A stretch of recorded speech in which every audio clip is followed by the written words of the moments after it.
Joining us in our studio to talk about ways to prevent a fire is CAL FIRE and Fresno County Battalion Chief Seth Brown. Welcome, Seth. How are you? Hi, great. How are you? Thanks for having me. I'm good. Thank you for asking. Seth, first of all, what is the #1 cause of a structure fire when it comes to winter? You're right. There is an increased chance of structure fires in the winter. People are trying to heat their homes, whether that's on a fireplace, a wood-burning stove, or sometimes people use space heaters in their home to try to keep themselves warm as well. Okay, space heaters. I know that that's something really popular for people to use. What is something that you recommend for people to remember when they're using those space heaters? There's definitely some safety precautions we want to remind people to take. Space heaters use a lot of amperage when you plug them into your wall outlet. So we recommend you plug them directly into the wall outlet and not into a power tap or a something you can plug a lot of plugs into. It could overload the circuit and it could melt the surge protector, and that is one common way we see fires start in the winter.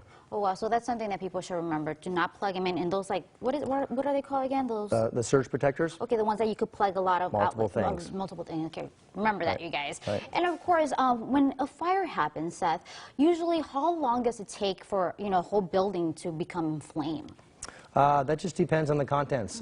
It can happen very quickly, whether a fire starts in your fireplace or from a knocked over space heater or anything of that nature. Fires can start very quickly. If curtains or drapes get involved, those start very quickly. Furniture, the fire happens very fast. So usually people have, what, minutes to escape a fire? Usually? Yes. Wow. Minutes. Okay, so what do you recommend for a family to have a plan when it comes to, escaping a fire? How does that work? Right, yeah, we definitely recommend all families to have an escape plan. And what that includes is a known way out for all the family members. And it's good to talk about that with all the family members, whether mom, dad, grandparents live there, kids, all sit down and have a discussion. How is everybody going to get safely out of the house? And we recommend looking at 2 different exits. If one exit is blocked, we want you to have a second alternate route out. And then also, where should we meet outside? That could be, the safest place could be in the backyard, or it could be in the front yard. We want everybody to talk about that so they know where to meet outside. And once you get out, we want you to stay out. And of course, should people have, what, like a backpack, kind of like an earthquake kit in a way when it comes to fires as well? Do you recommend that? For house fires, escaping house fires, you don't need a kit. We just want everyone to remember to stay low. The heat and smoke from a fire inside your house will rise, and the hot smoke you don't want to breathe is going to be up high. We want you to stay low and go out of the house and don't come back in. And of course, okay, when it comes to something that people should always have at their homes, what is something that you recommend that people should make sure that they have? We recommend, we always should have a smoke alarm in the home. You don't necessarily need one in every room. We recommend that, but at least have one in the main living area, in the living room or family room area, to alert your family as well as yourself of a possible fire that started in your home. And what about renters? How should they come up? Like, let's say they live in an apartment complex and their unit doesn't count with one of these smoke detectors. Who do they contact for that? For renters, the landlords are responsible for installing and maintaining an operable smoke detector, a smoke alarm rather, as well as a carbon monoxide alarm in the home as well.